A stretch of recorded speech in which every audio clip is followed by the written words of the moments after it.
Live from the 607, it is the Ocho Duro Parlay Hour, where we're talking sports locally and nationally. Why don't you join in the conversation with the hashtag ODPH? Here we go.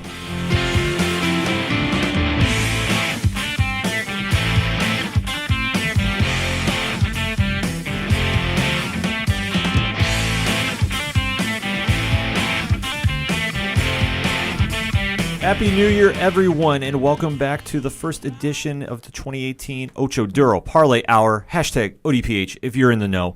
I am your host, Ken M., and in the studio, for the first time in a long time, the whole panel is all together. Oh, baby. Hey. Sitting across from me, as always, the sound guy galore, JR. Oh, you know I'm right here. To the right on the cell phone, getting as much information as you can before the snowpocalypse, or whatever you want to define it, hitting the East Coast hits us. Padawan J. Breaking news, Belichick, savage at practice. He'll fill you in on that a little bit later in the show. And in the fourth seat, as always, when he can make it during his very, very busy schedule, we have one coach, and that's the one we listen to. It is Coach Duffy. Oh, it's good to be back, fellas. It is good to be in the chair here. It's good to have you back in studio.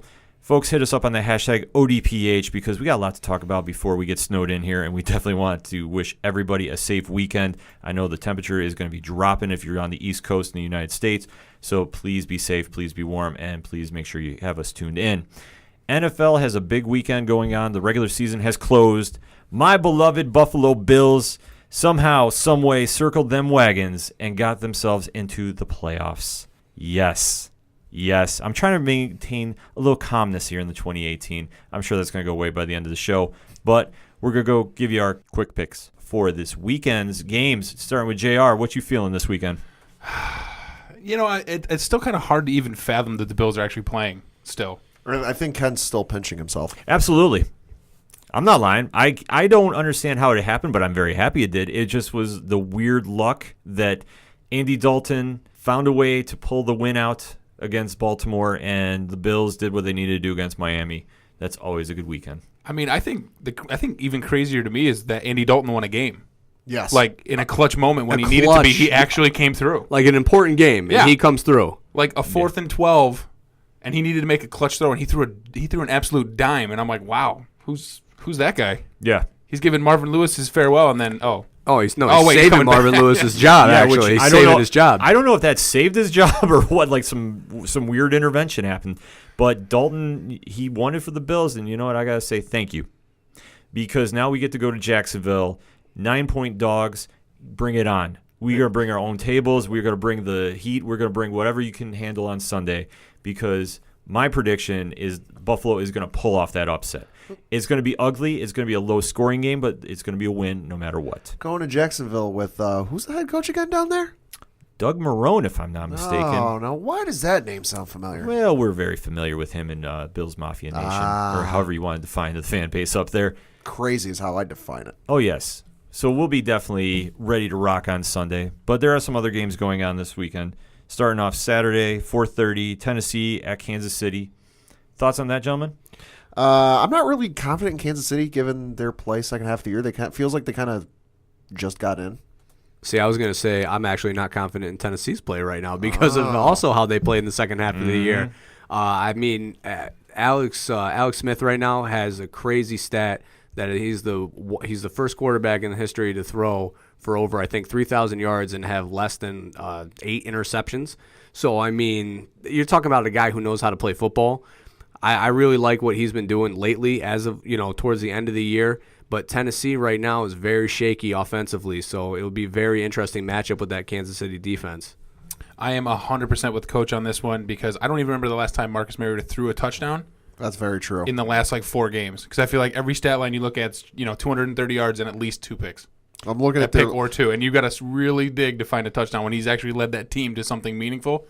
No way, not on that road. Looking at the schedule here for Kansas City, they won their last game of the season by 3 points. Beat Miami, beat San Diego, beat the Raiders, lost to the Jets, lost to the Bills. You mean formerly San Diego, but the LA Chargers? Yeah. So a little shaking. Definitely don't look like the team they did at the start of the year, but that's for sure. What a change of pace that was from that game against New England to now. Game against New England, where they're the greatest team. They're going to win the Super Bowl. They're going to run the table too. Maybe not. Very inconsistent, yeah. But I think now that they have a home playoff game, I think that makes all the difference. Oh, absolutely. And Kansas City at home is That place is already rocking. Yeah, it's a tough place to go to. Between them and Seattle, it's definitely a home field advantage that's like no other. But I definitely got to agree with Coach and JR on this one. I got to go with Kansas City at winning this one. Not going to say it's going to be by big. I'd say by a touchdown, but I definitely think Kansas City is going to pull this one off. I mean, I think you'd see a Patrick Mahomes sighting in this game. It's that big. Maybe. I have no faith in Tennessee at all. None. Maybe. Zero. I think the things that Kansas City does well offensively and defensively actually plays to the strength, the weakness of Tennessee. So that's why I think Kansas City has an advantage because, I mean, you're talking about Alex Smith being able to throw the ball. You're talking about them being able to run the ball. And defensively, if Tennessee has to rely on the run, Kansas City's strength is defensive stopping the run right now. So, I mean, it's everything leads towards Kansas City. Yeah, and I think that it's going to wind up being Kansas City's way. And then I don't know what's going to happen second round for him, but I got to say I like him in this one. And then the other Saturday night game, Atlanta going to the Los Angeles Rams. I got to say, I know at the beginning of the season I thought there was going to be a Super Bowl hangover. And I did, and I admit this. I think Atlanta is going to go in there and they're going to pull the upset off. I think they're going to beat the Rams. They're definitely finding a groove right now. I can't go against those Rams right now with the way that they're playing, especially at home. I think the only thing that's hanging me up on picking the Rams outright is the inexperience of Jared Goff. Sure. There's rookie inexperience there. Matty Ice has made a deep run, made it to the Super Bowl. He's been there before. Goff, jury's still out. Well, you're talking about an Atlanta team that is coming off of the Super Bowl defeat, so there's playoff experience versus the Rams, which are literally nobody on that roster's been in the playoffs probably. So, I mean, you got that advantage for yourself right there when you're talking playoff experience for the Falcons. Oh, I'm all in on the Rams here. I know I picked Atlanta as we talked at the sports show at the beginning. I thought, the Atlanta Falcons were going to look good. No hangover whatsoever. Win the division. They snuck in. I think they're going to get a really rude awakening, and they're going to find out how good the LA Rams really are. We'll have to see. I mean, their defense plays lights out, but if I got to choose between Jared Goff and Matt Ryan, I'm going with Matty Ice. I mean, the only reason why I'm saying this is because so far 2018 has been really weird. Yeah. And the Bills are in. Sammy Watkins was a Bill. I'm in. That's a Rams. I'm taking them. The thing is, I think Watkins so is going to have a Robert big, Woods if you want to break it down that way too. Sammy Watkins is going to have a monster day in L.A., just like the Bills will down in Jacksonville. So I'm all in, baby. I think Atlanta played really well going into the playoffs, so I think that hot, them staying hot will help, especially when you have to play to get into the playoffs. You've seen that with a team like the Giants where they had to play to get into the playoffs, and then they take that one game that they needed to win to go and ride all the way through the playoff, go through to the Super Bowl. So, I mean, those teams get hot and they stay hot. So, but Coach, those Falcons struggled against the Bucs, man. Week 16, that was ugly. Division rival. Yeah, I mean, listen. Division rival. What's the Bucs? Hey, doesn't matter. I mean, it doesn't matter. It doesn't matter. Yeah, I mean, look at what the Giants did towards the end of the year. They almost pushed Philly in 2 games. Mm-hmm. Oh, stop. I mean, come on, those Giants. Listen, a healthy Wentz, that wasn't even a game. It was the first game. That was a healthy Bucs. Hey, that first game in Philly. Well, let's just remember the second game against the Eagles the Giants had, where they had like a 2-score lead and then blew it in the course of like 3 minutes. Let's not go into that point. I mean, come on, why we got to go below the belt? Wow, it's my first time back in 2 months, and you welcome got to go there. Jeez, now I'm gonna have to go weep in the corner for a minute. If we're on that stretch, the Bucs had 4 wins this year. Giants had 3. Like I said, that was not a real team. It was terrible. Division forward, it was a joke. No, I have no faith, and they're gonna go meet the Rams. Young coach, just like you. Listen, coach. I'm 50-50 on. I can't. It's a pick 'em for me. I would say because I like both teams. I like Atlanta's experience, but I also like the way the Rams played all year. So it's like, so I'm just gonna go Rams at home because they're at home. This is my thing. What are the Rams in this game? By the way, they're favored. I know, but what is it? 6, I think. Yep. Isn't it 6 or something like that? Yeah, something like that. Last I saw. Cover. Easy. Yeah. Easy cover by the Rams. It could happen, and like I said, it's that beautiful Cali weather. Are you kidding me? Shoot. Well, we'll see. I'm all in, baby. Sammy looking like a stud again. They got. I'm in. Matty Ice against the defense. That's going to be the story of the game. This is for sure. That's going to be your story. Take my bitterness only as the lack of productivity from Julio Jones, who really messed up my fantasy team. That's truly. That's what this is all about. Now we're getting to the issues. Say it with your chest. That's truly where it boils down to. Is because, man, how does a 6'5" guy like that have 3 touchdowns? Come on. Are you kidding me? I mean, no faith. get what you deserve out in LA and then go home. That's all I got to say about that. We've already talked about the Bills at Jacksonville. At least I have, and I'll just keep saying Bills are going to cover. Bills are going to win. Anybody else have anything to say on that one? Bills are going to cover. Bills are going to win. Thank you. Bortles plays in London, puts up 3 Bills and loses. Uh-huh. Yeah, he can play in London all he wants. 'Cause that game is Right. This game's in Jacksonville. This game's in Jacksonville. When they said Jacksonville at home, I assumed they were in London, so that's my fault. This is going to be the frozen tundra my because fault. of the whatever is coming in on the East Coast there, the nor'easter. It did snow in Florida today. That's Yeah. true. I mean, from Buffalo's all at home. from I all mean, in the sounds, snow, they like it. It sounds like it's going to be a home game for the Bills. Yes. So I mean, they're playing in the snow. They're selling out the stadium. They're fighting over to get more tickets. I mean, it is what it is. It's going to be a Bills home The game. Bills team is just riding on such a high that is getting into the playoffs for the first time in decades that Jacksonville does not know what they're going to run into. Oh, absolutely. No. And the Bills. The best part about that is the Bills can just play free because they basically have house money right now. Exactly. Yeah, because win or lose, Bills fans will not care how this game goes. Not at all. They made the playoffs. They're happy. Yeah, they're extremely happy the drought is over. And I definitely got to say, shout out to the Bills Mafia for donating to Andy Dalton's Yeah. charity. Oh yeah, Class X. Let us not forget about that. That, obviously we're extremely happy that Andy Dalton won the game for us. A little bit. Yeah, so we're paying it forward and donating to charity. I think that's awesome. Oh, yeah. Even if I wasn't a Bills fan, but I am, and we're winning on Sunday. And the final game of Sunday is going to be Carolina at New Orleans. No line on this game. Gentlemen, what's your thoughts on this one? This, to me, out of the 4 games this weekend, might be the most intriguing. Yeah, absolutely. Because you've got Cam Newton, Superman versus Drew Brees. Yeah, it's 2 guys who've been there, gone all the way to the Super Bowl. This to me, I'm just really, really intrigued by this. How many picks did Newton throw in the last game? 3, right? Something like that. Wasn't his completion percentage in the 30s? We'll look it up. Paz is going to check. Oh, no, I trust me, it mean- was. It was one of the lowest of his career. It was 18 for 44, 3 picks. Who dat nation? See, I think McCaffrey brings something to the game though that I love watching him play. I wish the Giants would have drafted him. But I mean, Say what you feel. He brings something to the field that I think, New Orleans, I mean, obviously they've played him twice, so they've seen it. But I think that he provides something that is something special that I think will help Cam in this game. Cam Newton in the game against the Atlanta Falcons, the final week of the year, 14 completions on 34 attempts, 180 yards, 1 touchdown, 3 interceptions with a rating of 31.5. Killing you. it. Killing it. Thank you. Cam. Good job. This one is a coin flip for me, in all honesty. I want to say, if I got to go with a gut feeling, I think Carolina's defense might step it up just a little bit more to keep it close, and I think that they could squeak it out. But I definitely see New Orleans putting up some points, though. Oh, yeah. Drew Brees in the playoffs is a scary, scary situation He's for going to be anybody to gunslinging face. all over the field. It's Madden 99 with him out there in the playoffs. Yeah, Just throwing it all over the field, just run streaks all day. Yeah, so I think the key to it is going to be with McCaffrey and Stewart running the ball. If they can keep him off the field, I think that's Carolina's best chance to win because I think the defense can play solid enough to at least hang with them for 3 quarters, if not the whole game. And if they can slow down the Saints' offense, I think that they got a real good chance of winning. Yeah, So- Carolina's defense is definitely the key because we know Drew Brees can throw and we know he can put up points. Oh, he's going to put up his yards and he's going to put up some but points. can the defense stop them enough to let Carolina's offense keep them in the game? Absolutely. It'll be for Carolina. It's going to be what third down situation they're in. Yes. Are they 3rd and long or are they 3rd and 2? Because if they're 3rd and long and they get off the field, then New Orleans is probably going to score. But if they can get it to 3rd and 2 and convert for a first down, they're obviously going to keep the ball and be able to keep the clock running and keep New Orleans off the field. So it's really going to come down to can Carolina get to short field situations and convert.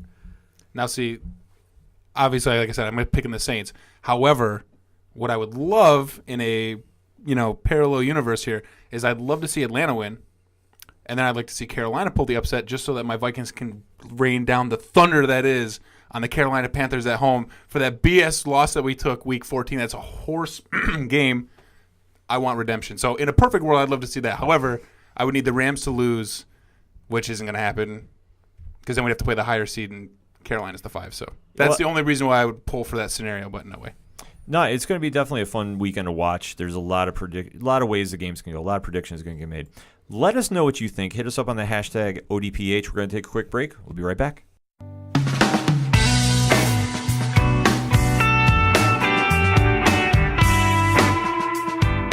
We're now on iTunes. That's right. The Ocho Duro Parlay Hour is now on iTunes. So download, rate, and subscribe. Spread the word, and thank you for listening to the Ocho Duro Parlay Hour. I'm the street light guiding you home. Avoid the wrong step into. Coming back for the second segment of this week's ODPH, and the coach is in studio, JR's in studio. College football was going on this weekend. I'm just going to pass the mic and let him go. Yes, coach. We're College back, baby. Football, baby. Yes. Let's go. I don't know if I could have been any more disappointed, though. Tell me about it. First of all, in the host job that was Bama getting the 4, as we talked about months ago. Garbage. And then, the way Clemson looked just so good. Where were they? Were they don't know. playing Syracuse again? What Entirely happened on that possible. game? Yeah, what happened there? I think Alabama was tired of all the things that we said about them and just came out angry. Yeah. Just angry. And we're like, no, we're going to smack this team. And that's exactly what happened. So now this means that their title run is now on your and JR's responsibility now, because you got them all fired up. They were doing mediocre until then, all your and then they fault. heard the It is podcast So and just stupid. exploded. No, I'll it's bull. take the blame for this. I talked that smack, I brought that energy, and now this is what has happened. This is the repercussions for my words. Yeah. However, Notre Dame won. Hey, but the wheels are falling off as we speak right now in Notre Dame. Mike Elko, the defensive coordinator, has left for Texas A&M for $1.9 million for a defensive coordinator. for Craziness. him. Coach, you got to Yeah. pay. You got to pay the man. Yeah, hey, well, craziness. Nope. And then Inquanius St. Brown just announced his intentions to go in the NFL draft. So I'm in a panic right now. I'm just trying to laugh it off as best as I can because next year is going to be rough. But we still got this year going on right now with Oklahoma losing to.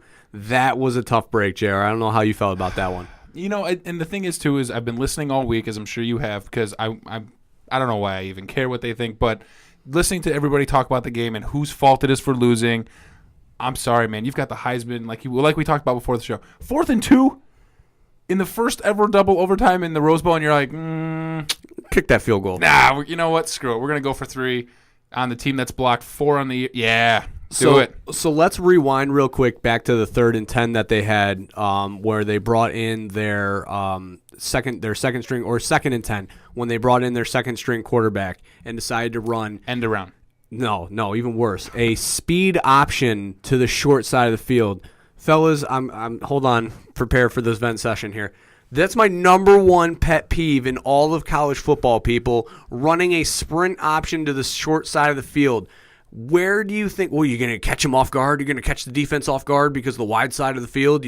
No, there's an extra defender with the sideline. So if you're running a speed option to the outside, what benefit are you getting? Oklahoma, that was a terrible play call. That is your fault, the coaching staff. You should have never called that. College coaches, listen to me. Stop calling speed options to the short side of the field. But listen, you just explained. You gave the explanation for why they ran the play. It's speed option. Yeah, you're going to catch them off guard with their speed. On the short side of the field where there's the, out of bounds. So if the play gets stretched, you're running out of bounds and you're losing 4 yards. Yeah, genius. No, I mean, listen, I understand the idea of bringing in the second string, bringing in the quarterback because they said, he's the fastest guy in the team and you're trying to get a look to the outside. Run it to the wide side of the field, though. Let him get in some space, all right? Worst case scenario, if you are running like a pass option, he can just throw it out of bounds and, you can play 3rd and 10.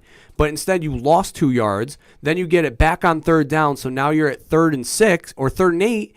And you still come up short, so now you're 4th and 2 when you kick the field goal, and you blew the game. Yeah, I think the shout out to that game though is the kicker who literally would kick field goals and punts and kickoffs.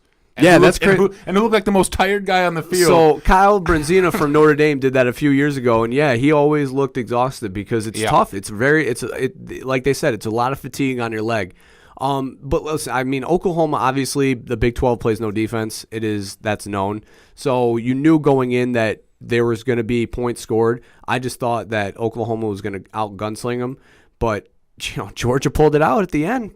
Fromm is the real deal as a freshman quarterback. it was a classic up 14, start coasting. You're like, yeah, we got this. The offense will carry. Hold no my big beer. deal. Yeah. We're good. Walk into halftime. You know, Saturdays our stuff for the boys. Man, our stuff don't stink. Going to the NFL, right off in the sunsets is great. Go get a national title, and then you just get punched in the face and for I the mean, entire second half, and you're like, oh wait, we actually have to finish playing this game, and you couldn't. the worst part of it was all weekend. Here we go into the playoff game, and the SEC is 0 for 8. Oh boy. They are 0 for 8, and I'm dancing. Ooh, here we go. Georgia's going to lose. Alabama's going to lose. Ooh, it's going to be a celebration. SEC is going to be 0 for 10, and then everybody's just going to be able to kill them all year long. Oh, the SEC is overrated. I was having it in my dreams. SEC's overrated, and it sounded like glorious. You could, we were having the talks. You're like, oh wow, then maybe we should have put Ohio State in. Oh shoot, maybe maybe we should have exactly. we should have put Notre Dame. Oh, we should have put Miami. Not all these SEC. Oh wait. Oh no, there it goes. No, now here they're we the national go. title. Now, of course, Georgia wins, Alabama wins, and now we've got 2 SEC teams playing for the national championship, and we're going to have to hear all year, SEC is the best conference in college football. And, I mean, good for them. They pulled out the games that they needed to win, but damn, why did it have to be these games? Yeah, and the thing is, too, is like, we talked about it just a moment ago. Clemson looked so bad. So bad. It's not like so bad. This was not a short week. No. Time to prepare. Like you played on Monday Sunday, night, now you got to play Friday. Yeah. No, you have time. No. You had more than enough time to prepare for this game, and you went out and laid an absolute egg. And the thing we talked about was, Bama, their defense is ranked number 1. Yeah, well, when they play nobody, and then they score 2 defensive touchdowns, you're like, I don't. damn it, I mean, there it is. And they held them to 6. I'm like, oh. I know Clemson looked good going into it, being that they won the ACC, they won, those games towards the end of the year, and they were doing it in dominant fashion. But, I mean, that loss to Syracuse, I think, was a little more telling than people led to believe. And, I mean, honestly, there needs to be, like I wrote in that blog post a few weeks ago, there needs to be 6 teams in the playoffs for just the sake of the fact that not only are you going to be able to open opportunities for teams like UCF, who are undefeated and now have no other additional games, and, a team like Ohio State, who probably should have been in it, and now they're sitting at home. 6 teams could easily have been in this playoff, and they still can play it the same way that they're doing right now, get the games in so that way they can finish the end of the year by, January 13th, Yep. and the season's over, Instead, we're sitting here with 4 teams, with 1 team being undefeated, and we have the potential of a national champion having 2 losses. We'll say an undefeated team that is currently ranked 12th. Yeah. Yeah, which is mind-blowing. I mean, and I understand, like we talked about before the show, UCF, they played 4 ranked teams versus Alabama's 2. They played 4. Yep. But still, though, I mean, those 4 ranked teams, whether they were ranked at the time or they weren't ranked, they're not the same luster as Alabama playing the SEC.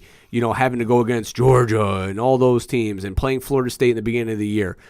I think maybe if UCF could maybe schedule a little more out of conference schedule, that might be a little tougher. That might be beneficial to them. But really, it needs to be 6 teams. There needs to be that extra window to get teams in, get in this. And I'm not asking for 8, and I'm not asking for 12. Just 6. I think 6 would suffice enough that I think the fans would enjoy it. I don't think there'd be enough. There wouldn't be the same controversy, and you'd still be able to declare a national champion. Coach, the bad part about this national title game? Bama's favored by 4. The bad part about this is that it's SEC teams, period. So it's just in general. The worst thing too is no matter how UCF schedules, are they in the SEC? No love. No love. It doesn't matter. It doesn't matter.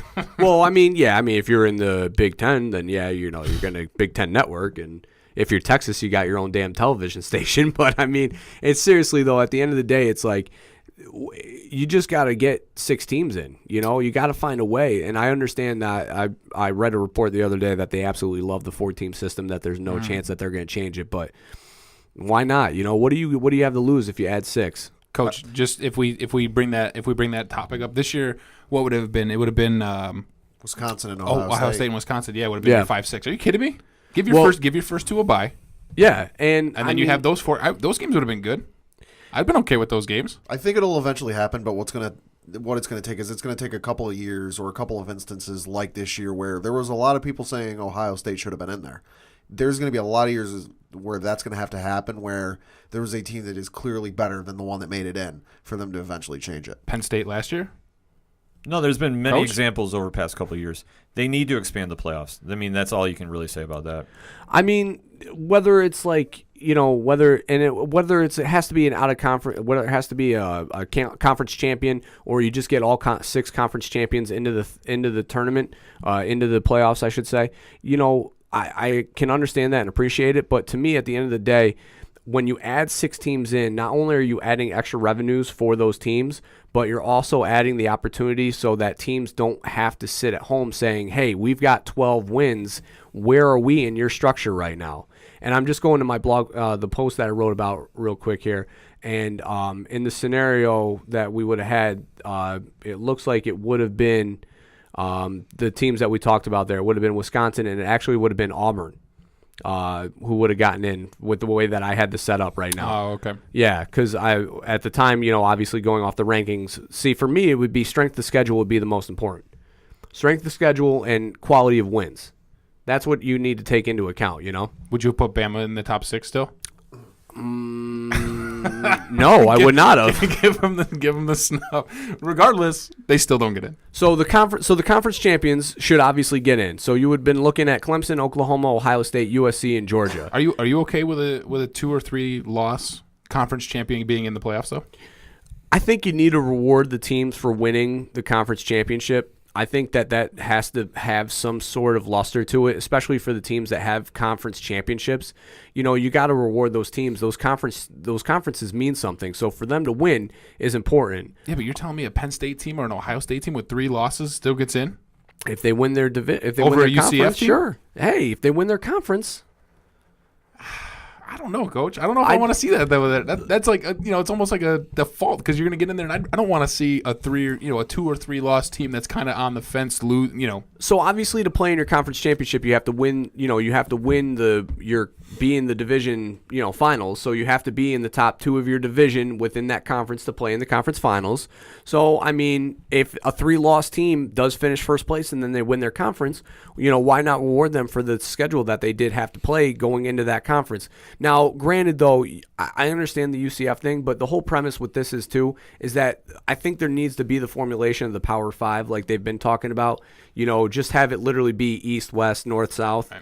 And I think if they can get to that point, I know TV deals are lucrative, and the ACC and the SEC and the Pac-12, they all have their television rights and everything, so it'd be tough to muster those things. But I think if you could get those power conferences, then teams like UCF would be in, whether it be the East or be the SEC, they'd be in a conference that they would actually have to play games in, and then they'd have to recruit against directly. Yeah. Okay. I'm in on that. Yeah, and I think it makes sense for them from their standpoint too, for not only for revenue streams, but just for the fact that if you're putting on the when you have these meetings talking about who should be in the playoffs, and you sit here and you say, all right, we want to reward conference champions, then the only way to reward conference champions is if everything's on a level playing field, and that means everybody in one conference, not one conference necessarily, but you know what I mean, everybody in a Power 5. So. How many games did you actually see on television for UCF? Because I don't think I saw any of them. They played a few on ESPN. Yeah, but weren't they weird? They were like noontime? Yeah, no, they're not playing anywhere after 3:30. I mean, they weren't anywhere after that. I do. From that standpoint, that's where I disagree. Like, I would have loved to have seen this team because all they talk about were the records they're setting. Yeah, I mean, score 40 points in 12 straight games, never been done before. And they go undefeated. Why don't they make those games better? Granted, but, I can like understand. You said, they're not up to Power 5. I didn't watch any of UCF games, so I mean, I can't say how they played and didn't play, but I did hear that they were exciting to watch. I mean, it would have been interesting to see them go against a team like Alabama or one of these power teams and see what they could have done, but. Unfortunately, it's the belly of the beast right now. You can't really there's nothing you can do. And with that much talent down there, you definitely need to expand the playoff system so teams like CF can get in there and show what they got. Yeah, I mean, why not add 6 teams? What does it hurt? If at the end of the day it's about making money, you're going to make money because you're going to have 2 extra games now. And on top of that, you're still going to be able to use the bowl system, and you can bring in 2 other bowls that may not have been, outlier bowls, but now can actually mean something. So whether it's like the Citrus Bowl or it's the Outback Bowl or something like that, now you can use those bowls saying these are playoff bowls. they mean something now. Not only that, it might help sponsorship revenue. So there's literally, that's why I said in the thing, it's a win-win-win. The committee wins, college football wins, and we win as fans. I mean, you've got your top five. You've got your top 5 bowl games, which everybody always watches each year. Yeah, I mean, January, New Year's Eve and New Year's Day, I'm watching college football. Idaho Potato Bowl in. Yeah, I mean, the whole day I was watching college football. Pinstripe Bowl. Everybody does. Everybody watches the bowl games. Yeah. So, I mean, why not add an extra, a bye week where they can still play the week? So there's that dead week where there wasn't any football. There's obviously the Navy-Army game, which is pristine, so you definitely don't want to mess with that. Mm-hmm. But you can still schedule around it so it works. Have the 2 teams play their bye-in. Have, whoever's the first and second seed get their bye weeks. And then follow up the following week, just like in NFL. Play 1 versus 4, play 2 versus 3, or what have you, 1 versus 6, whoever gets in. And then the following January 13th, here's your national championship game. There's a lot of possibilities you can go with it. Hit us up on the hashtag ODPH. Let us know what you think. We're going to take a quick break. We'll be right back.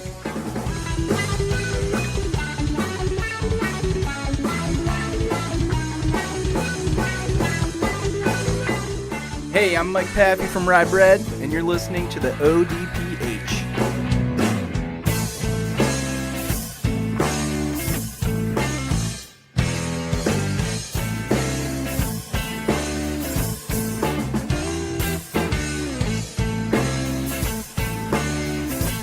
Coming back for another segment ahead in this week's ODPH, and we have some UFC to talk about because there was a card this past weekend, and a definite statement was made in the lightweight division. If you've been, too Conor McGregor'd out and you've been sleeping on the force known as Khabib, he put on clinic. Clinic. He stood and just decimated Edwin Barbosa in, I will say, probably one of the most one-sided fights I've seen in a long time. He just ran through him and beat him at his own game of striking. And Khabib is now in line for the title shot against, I don't care who. I'm hoping Tony Ferguson because I've been waiting to see that fight for many years. But if it's against Conor, Khabib via just Khabib, that's how it's going to end because he's just going to dominate him. Yeah, no, definitely a statement win from Khabib. And I know you and I were watching at one point, Ken, and we both saw the fear in Barbosa's eyes. That it was so one-sided that Barbosa just had that look in his face of, there's nothing I can do. Yeah. I have nothing against this. There was absolutely nothing. I mean, Khabib is not known for his striking per se, but he took it to the striker who has one of the biggest highlight reel kicks in all of MMA history. And Khabib stood there, put the pressure on, and did not let up for the entire 3 rounds. I mean, honestly, at one point, I thought the fight was going to get stopped. Yeah. Just because of how much just unrelenting pressure was getting put on Barbosa. Well, yeah, because you watch a UFC fight or heck, even an MMA fight, typically there's, some punches, some kicks, wrestling, what have you. And then, one of them will get up, they'll back away. It'll be kind of a little back and forth, a chess game, if you will. It was just Khabib for the entire time just running at Barbosa, just chasing him down like he just had something put in him, like, I got to get him now. Yeah, well, I think for Khabib, though, he's had some history with injury issues, which I think is the only reason he has gone to a title shot sooner. He is just a force to watch, and he's one of those fighters that just has that it factor that you watch, and when you see him, you're watching somebody do something great. And it's cool to see because, the amount of MMA I watch in a year, a day, is a lot. And Khabib is one of those fighters that just stands out and just puts on a clinic every time he's in there. Yeah. And now he's definitely, how he could not be in line for a title shot beforehand is beyond me. But now there's no way you can't say, no, he's not going to get the shot. I mean, if you even want to take it back to the scorecard, 30-25, 30-25, 30-24. Yep. That was the card, and that is just him just dominating. And Barbosa is not a slouch either. No. So for him to just go in there, put the clinic on, and now is just basically, I'll fight Conor, I'll fight Ferguson. I mean, if I'm not mistaken, he did make the comment he would fight both of them the same night. Yeah, he said, I'll fight both of them the same night. Just give me an hour rest. Yeah, that's all he needed. He's like, I'll fight one, give me an hour, I'll fight the other one. Yeah. And have you ever heard of a fighter say that? Cerrone, maybe. Well, yeah, Definitely Cerrone. Yes, Cerrone would. Cerrone do fight 3 people in one night. Yeah, well, there's certain fighters that have that mentality. Khabib is one. Cerrone's one. Robbie Lawler is one, which, I mean, late breaking news there, Pat. What you got? Yeah, so it came out today. Dana White told Yahoo Sports that on Thursday that Robbie Lawler blew out his ACL. Back at his fight in December 16th against Rafael Dos Anjos, quoting Dana White here, quote, he blew his ACL, meniscus, and every other thing that's in your knee out in like the 3rd round. Wobbled over to the fence, laid against it, and asked Dos Anjos to come in so they could just bang it out. Robbie Lawler went to the 5th round. So keep that in mind. Robbie Lawler blew his ACL out and everything else in his knee out in the 3rd round, and it went the full 5. Could you imagine just what was going through his head, like in between rounds? Ow, ow, ow, Yeah, ow. Lawler is just, crazy. he's one of those old school fighters, though. Like, I'm sure he was like, I'm in pain, but I'm finishing this one way or another. That's like the old stories you hear about like NFL back in the day, that like guys that play with broken legs, broken arms, and broken everything else, and they're just, I'm good. Yeah, I mean, there's just a certain fighter mentality that certain people have. Lawler is one of them. You know he's going to stand in there, and until somebody either stops the fight or a winner is declared, he's going to be in that.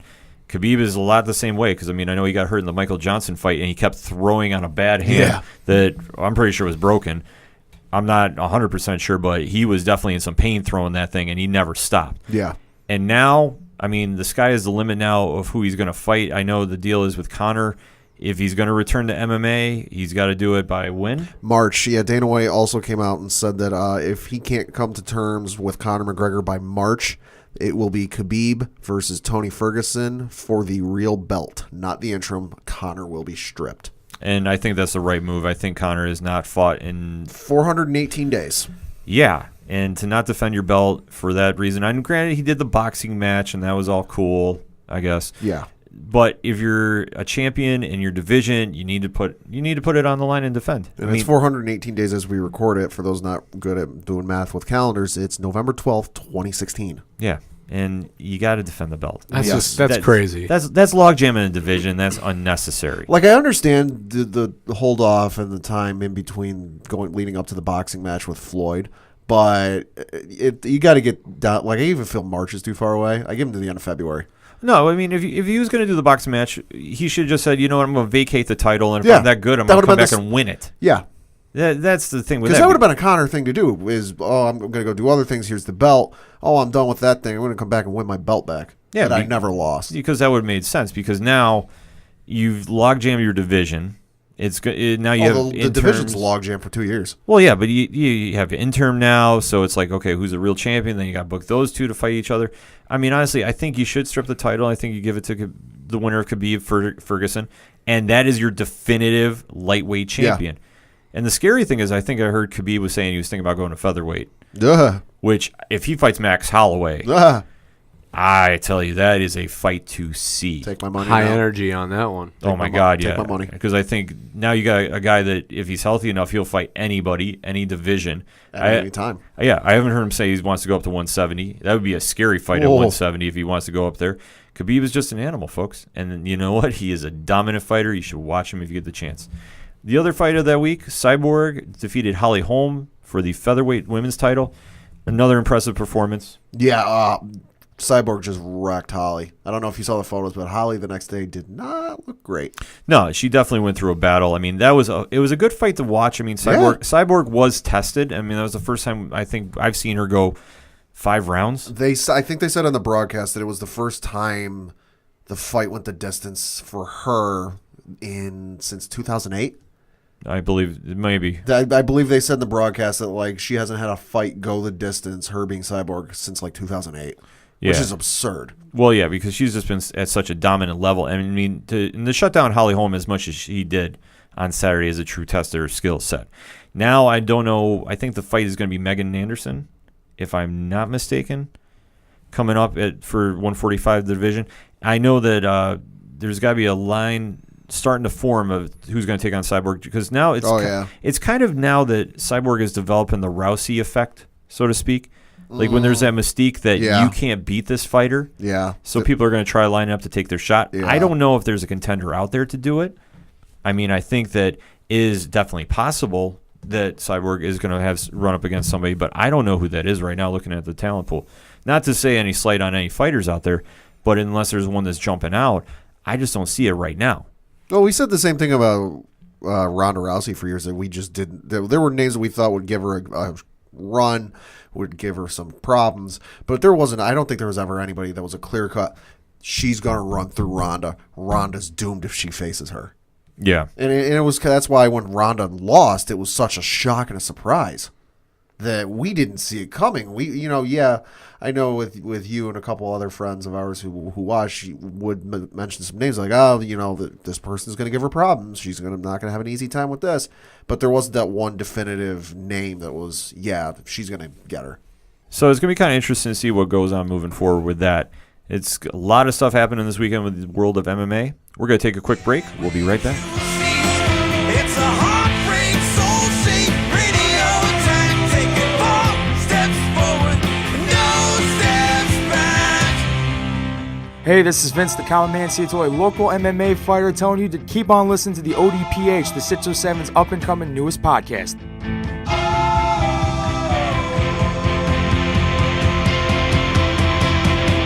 We knew right where we'd be, floating on the airwaves, you see. It's a heartbreak, soul-shaped radio attack. Taking 4 steps forward and no steps back. We knew right where Back on this week's ODPH, and since the coach is in studio, him and I got some Knicks basketball to talk about. Thoughts on last night's game there and the comments coming out? All right, so Porzingis comes out, our unicorn, our savior, and he's tired. All right, guys, don't stop messing with him. All right, he has the right to be tired. I understand that he's 22 years old. And you know what? Right now I wish that this was the ODPH HBO version of this show right now. Let the guy live, all right? He's 22 years old. He's the captain. He's not the captain, like Thomas is, but he's the guy. And right now he's the only guy, all right? And the problem with that is not even LeBron can do it by himself. No, he definitely needs more help. Granted, the team, since the beginning when we did our NBA preview, we did say the Knicks were going to struggle getting to 26 wins. Correct. We own that. But now the Knicks are playing solid. I mean, granted, last night was a bad look. Sure. Yeah, without question. But they are showing some signs of improvement. But like we said before, they're one player away from really making a good run. Absolutely. Yeah, I mean, they might sneak in. Like I said, I still got high hopes they're going to be the 5th seed. I know people think I'm crazy. Hey, I'm a fan. I'm going to stick to my guns with this one. I will say this in defense of Porzingis, they did play back-to-back nights. They played Tuesday night again at home against the San Antonio Spurs. Porzingis played 36 minutes.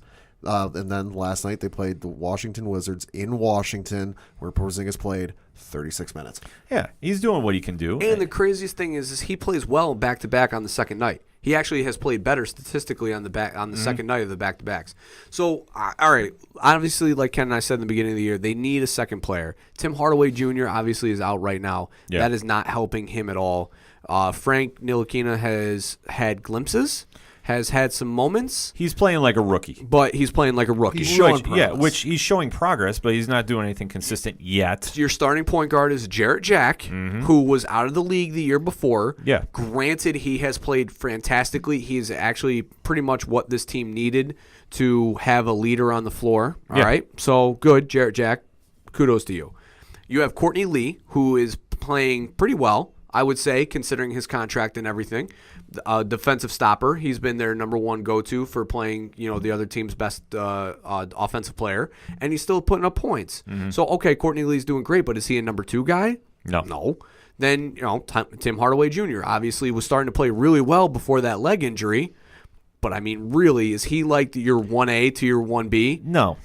Absolutely not. He's a good scorer, but he's a volume shooter. He's a good role player. Exactly. But if you're saying, like, okay, a superstar, no, I don't know. I can't say yes. Yeah, no, I couldn't either. And then, all right, Enes Kanter, who has played fantastic. Love him. He is the heart and soul of that team. He is the heart and soul of that team. He brings the energy, but he's not – it's not that he's not necessarily a scoring threat. It's just, A, he can't play defense, and B, he isn't, a 15-foot jump shotter. He's a back to the rim, hook shot, layup, rebound, dunk, that type of guy. Yeah, he's your guy that'll fight underneath and put up some points in the paint. Yeah, but he's not going to be able to provide you with 20-plus points a game, which is what Porzingis needs.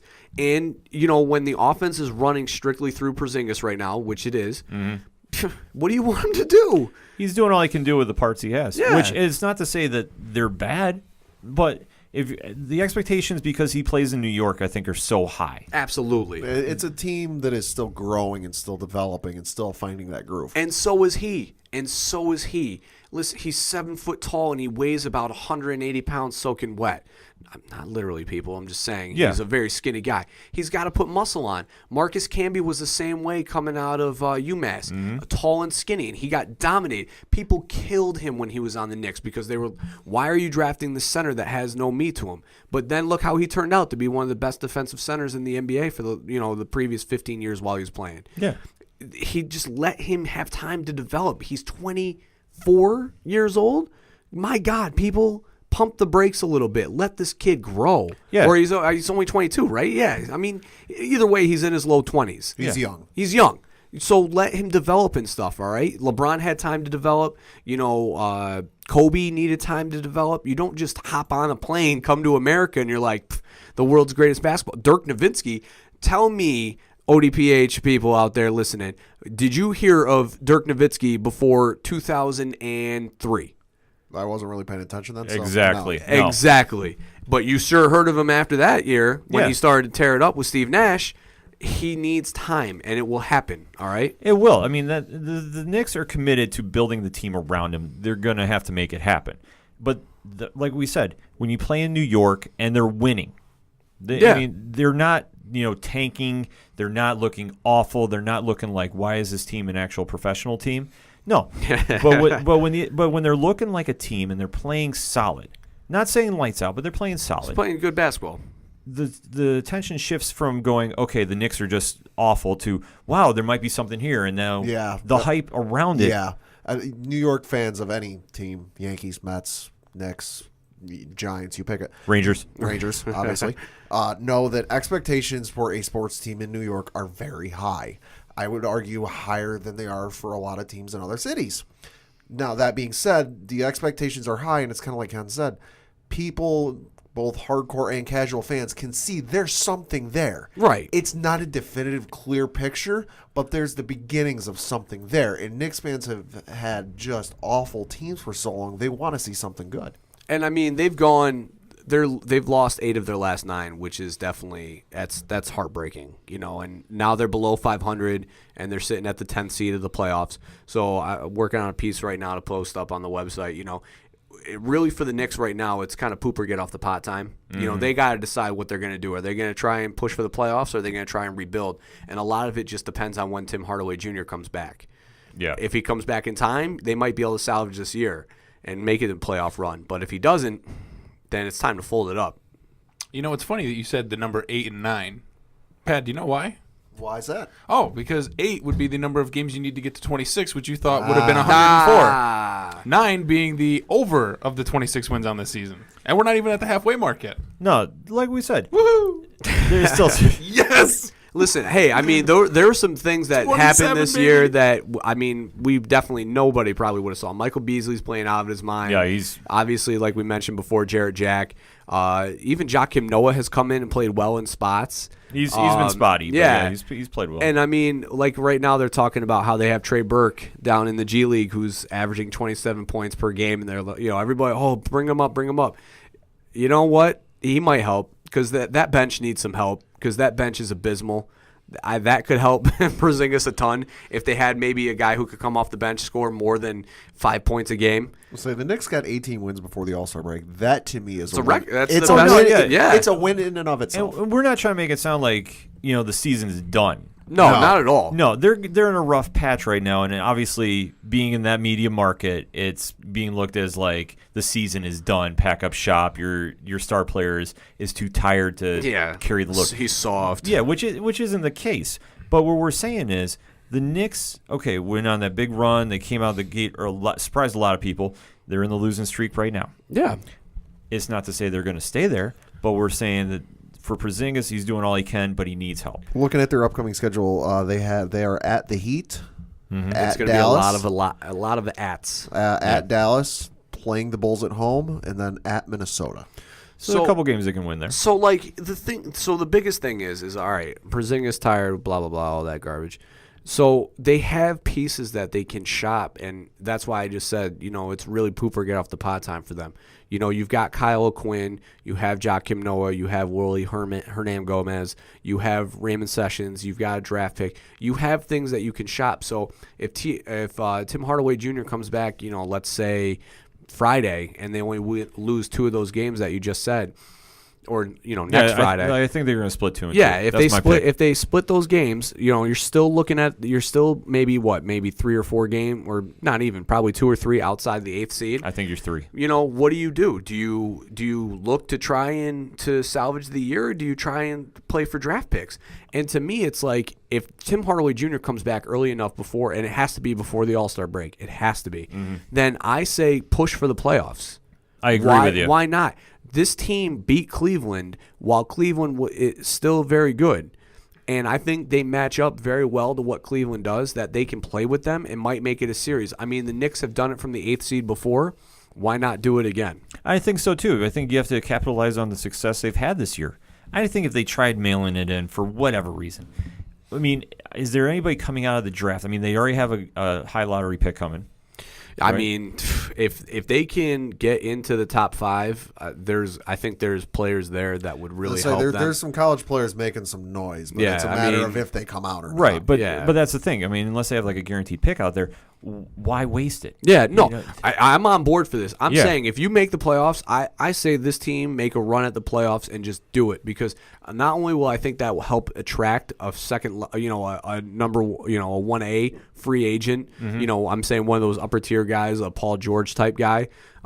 Even though he's probably westward bound, but Yeah, it will still be more attractive to a free agent versus a team that's 18 and whatever and in the lottery for the 5th straight year. So I think that making the push is going to be the biggest thing for them in the franchise. I agree, and I think that they need to. They got to finish strong. I don't think that they need to dwell on this. I mean, yeah, they're losing right now. Okay, they can always turn it around. Like I said, Hardaway's due back any day now. Yeah. So when he comes back, that's going to help. And if they can definitely make a strong statement that the mystique of the Knicks losing is gone and there's a rebuilding coming, that's going to attract somebody to come there. And the whole Porzingis being tired thing, I just think it's an overhype. Yeah, I think it's just a language barrier, a breakdown there, where he's trying to say, yeah, I'm tired, but it's a mental thing. The grind is difficult, and I understand that, there's killers out there like Kobe and Michael that, they didn't feel this kind of mental grind, that they just dealt with it and pushed on because that's what they did. But other guys aren't built like Kobe and Michael, and sometimes when you're the number one and you're in the media market that you are in New York, and you're that, you're the unicorn, that stuff can weigh on you, and that can definitely be tough on you, especially when you're from a small country like Latvia. And think about this, though. He was thrusted into the line. Yeah, I mean, he was because shoved in obviously this. with that melodrama, he got pushed into it, and the Yeah. fact that he's still putting up numbers, he's doing the best he can with what he's been thrown into. And given all that went through last year, I mean, for God's sakes, Carmelo was and probably is still one of his best friends in the league. So what he saw happen to his friend last year probably took a toll on him too. I mean, it would on me if it was one of my friends. You have to. Yeah, you got to think that. Yeah, so it's just, obviously there's been a lot of stress and, playing in Worlds and everything. I just think that the kid just needs to get time to grow. And I think that, when he sits here and says that he's tired, I don't think it's so much from a physical standpoint as it is just sort of a mental exhaustion and I mean, let's face it, the league did schedule, 2/3 of their games at home in the first half of the year. And now they're playing back-to-back on the road. Yeah. And that schedule is, you tell me any other team that's had a schedule built similar to the way that the Knicks have this year, and, kudos to you, because I don't know any other team that's played up front a majority of the games at home. I think they played 24 out of 26 games at home, or 20 out of 26 games at home. That's the second half of the year you're playing on the road. Yeah. That's ridiculous, and that's back-to-backs. So it's That's like tough. the Spurs rodeo road trip. Yeah, exactly. It's exactly what it is, except it's the rest of the second half of the season. Yeah. Yeah. There's a lot of questions that are going to get answered. Let us know what you think. Hit us up on the hashtag ODPH. We're going to come back with our final segment. So stay tuned.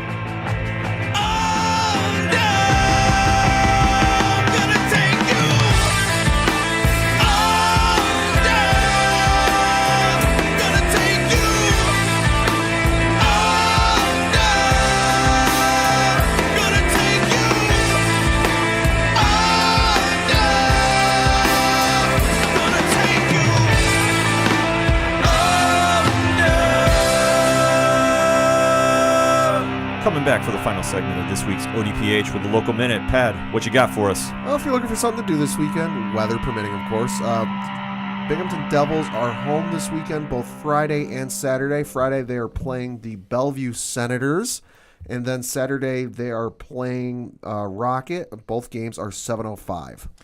Definitely go check that out if you have the opportunity. Or, Coach, what you got for us? Ironically, the Binghamton Bulldogs are also playing a back-to-back this weekend. They are playing on Friday night a matchup against the Elmira Eagles. This is the last home matchup versus the division rival Elmira Eagles. The game starts at 8, so they wanted to make a point that everybody pay attention to that. Game time is at 8 and not the usual 7 o'clock. And then on Saturday, and this is at Seton High School, and then on Saturday, 7 o'clock, back to their usual start time, they are playing a division rival again, but the division leading and champion, Jersey Express. So that's Saturday, January 6th at 7 p.m. It's definitely a good time. I brought my son last time. He's 2 years old. He had a blast. It's worth it. Definitely go check out and support the teams if you got the chance to. So we're going to end this inaugural edition of the ODPH for 2018 with a lock and leap predictions for the year. So we're going to take, all the realms of sports, kind of mix them up and see what we got. JR, what do you have in store for 2018? Well, big things. Hoping big things. So my leap, I'm going to start there. Okay. More so because I know, me, I'm in the business of ruffle and feather, so why wouldn't I make this a really awesome leap? One day it's got to come true. I'm hoping sooner versus later. I don't have much faith in it, but big time leap.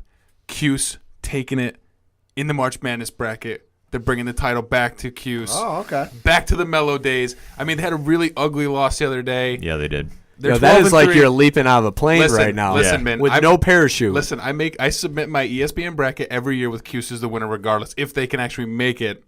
I have a little doubt this year, but you know what? Listen, hey, stranger things have happened. We didn't know who Steph Curry was. Nobody knows who this Cuse team is, so watch out. You're out early in that bracket every year, aren't you? Well, yeah, usually it's destroyed pretty early, but that's why it's a leap. And I really don't like looking at our host, the Duke guy, because he just bleeds blue. And it's ugly. You know it. Ugly, stupid, ugly. It's glorious. Ugly. Yeah, glorious 2. Yeah, you're ranked 2 because you're because they're Duke. I hate it. Anyway, go Cuse. That's my big time leap. Damn. And your lock? Anyway, my lock, I've been so stoked about this lock. I've been thinking about it since about a month ago. Since you were a little boy. No, this is about a month ago. I am so stoked. I'm going to lock it right here. Minnesota will be the first team to win the Super Bowl at home in the Dome and prove all you haters and all everybody who's out there like, oh, Minnesota's good, Tom Brady. Yeah, whatever. Shove it. Not in Minnesota, baby. We're not going to lose at home. We're not going to lose. We're going to rain the thunder down and play the boom. I'm saying you're not only saying that they will be the first team to make it to the Super Bowl while they're hosting it, but to win it. Yes, and they will cover whatever spread by whoever they play. That's how damn good it is. When we do our Super Bowl preview and Case episode, Keenum, we're going to be saving this. Case Keenum will be the Super Bowl MVP, and he's going to get paid. You're welcome. Mic drop 2018. How you doing? Wow.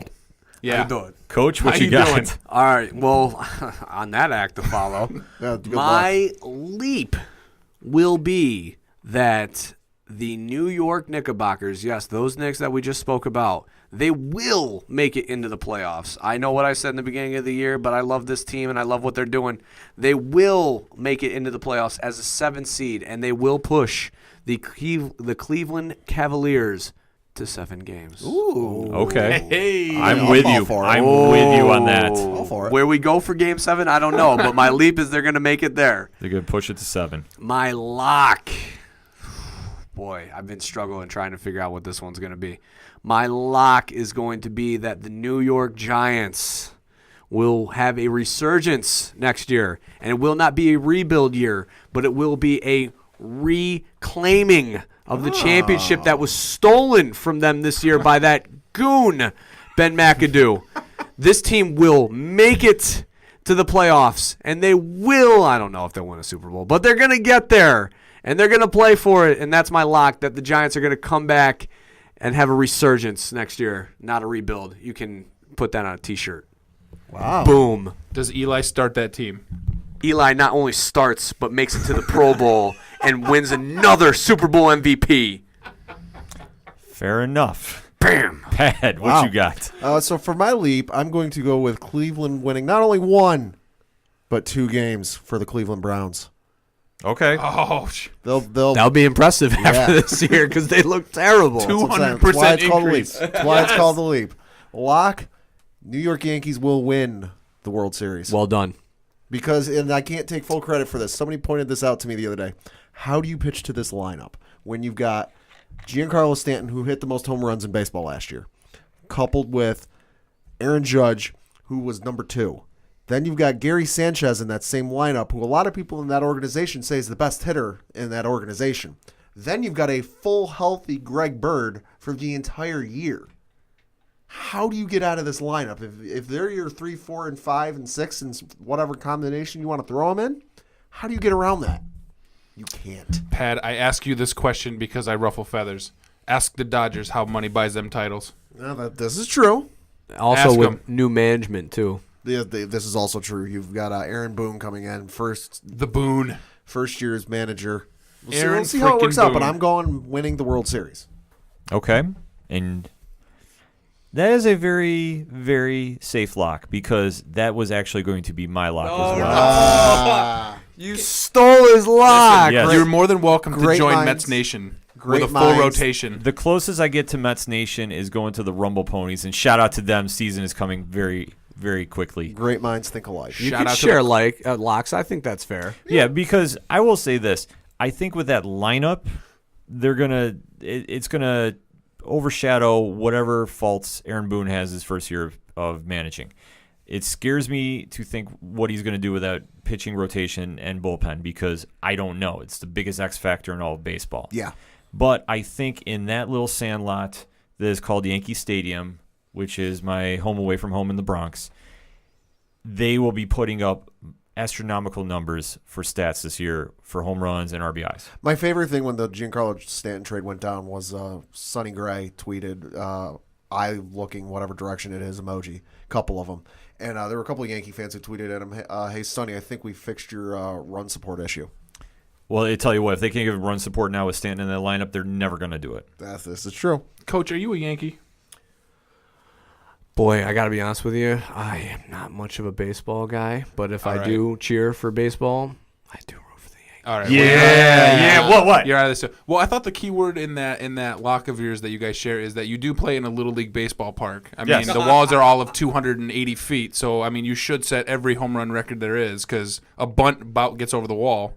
Hey, they did that for a reason. Well, to all be right? fair, Yeah, though, of course they did. Because when you're struggling, To be you fair, get a though, pop if- fly 180 feet, it's out. if we're talking team home runs in a year, I am fairly confident the Yankees do actually hold that record. Yeah, and you're Yeah, I going to think they shatter do. this one in an even smaller ballpark. They should. No kidding. It's terrible. Stanton might become the first because let's keep this in mind. The dimensions at this current Yankee Stadium are the same dimensions of the old Yankee Stadium after it was renovated. Nobody ever hit it out of the park at old Yankee Stadium before or after it was renovated. Stanton might do it. This might happen. I think the biggest question mark that they're probably going to have is pitching, though.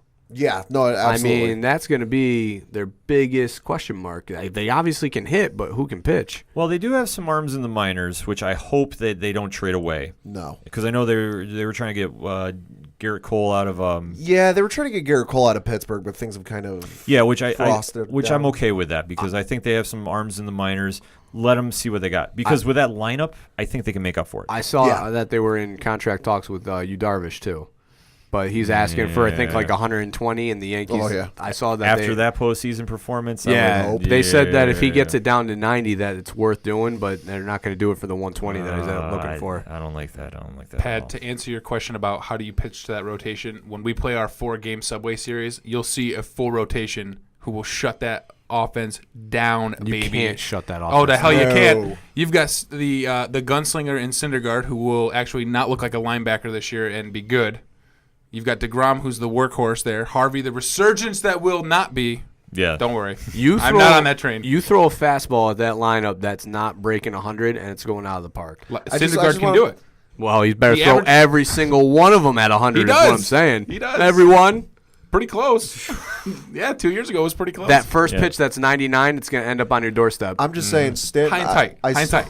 If there was anything before Stan got traded to the Yankees, if there was one thing I enjoyed more than watching Yankees highlights, it was a Giancarlo Stanton home run. And I specifically remember one home run he hit where it went to left center field, and if the windows in the back of Marlins Stadium had been open, he would have hit it out of the park. The only reason it didn't is because when the windows are open, it blows the wind in and it knocks the balls down. He would have hit it out of the park. Fun fact, Giancarlo Stanton also has hit the most home runs in his career off of, you guessed it, the Mets. So there you go. Well, we'll see Glad what he's happens out of this that. He's series. familiar. Glad he's out of there. It's no big deal. We'll see what happens this series. All right, so I guess since Pat and I had the same lock, I guess I'll come up with two quick leaps.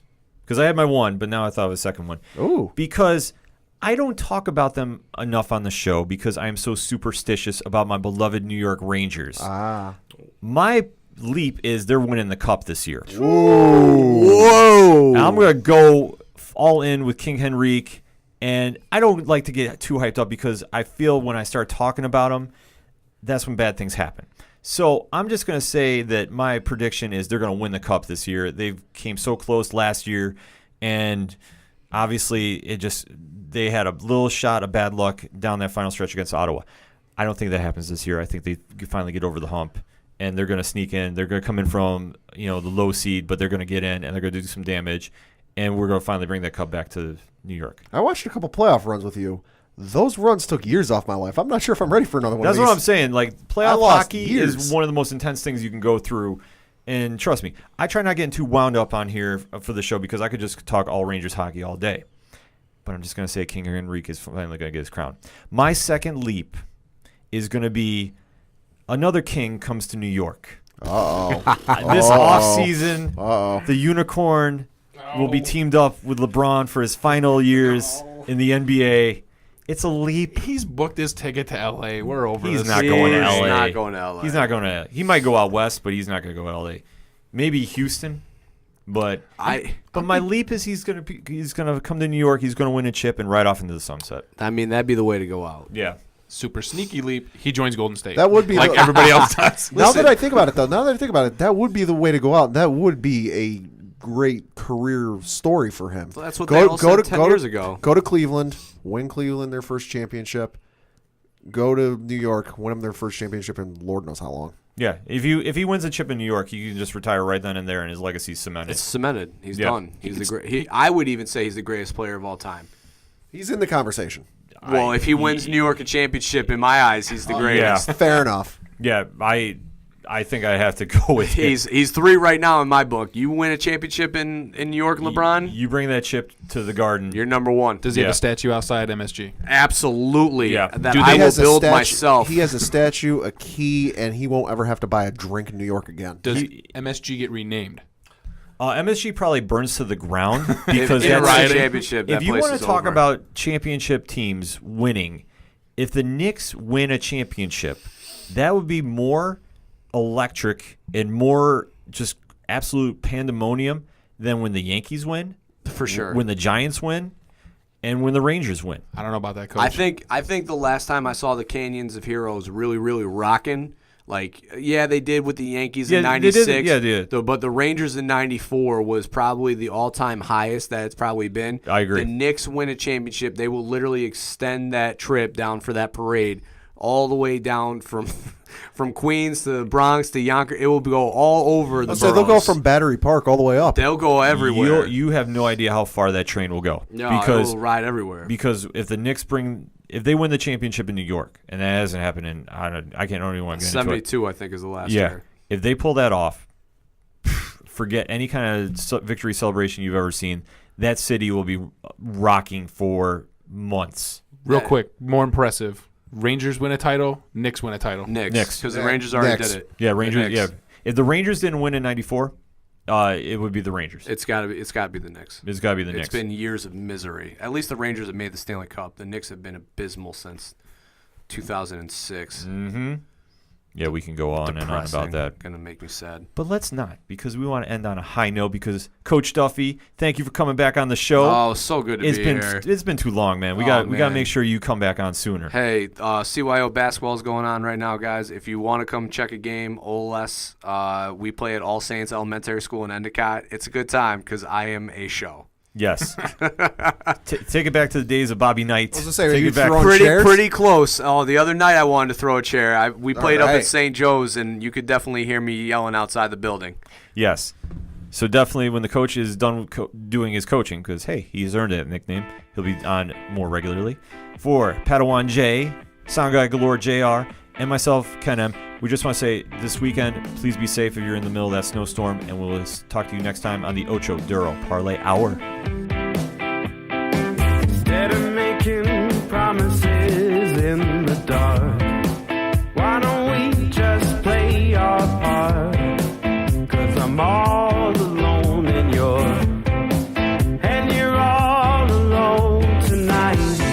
Act like lovers, but we're not even friends.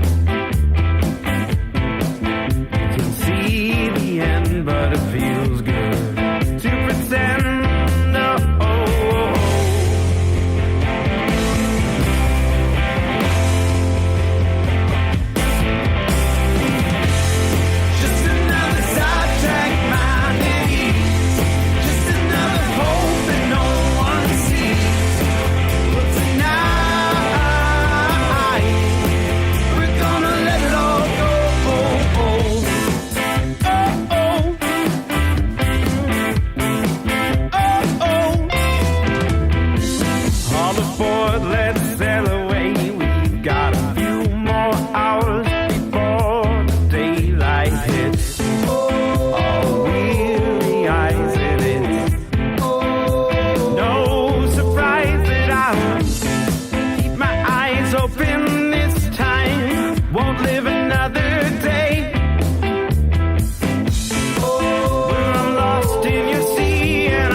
What does it matter?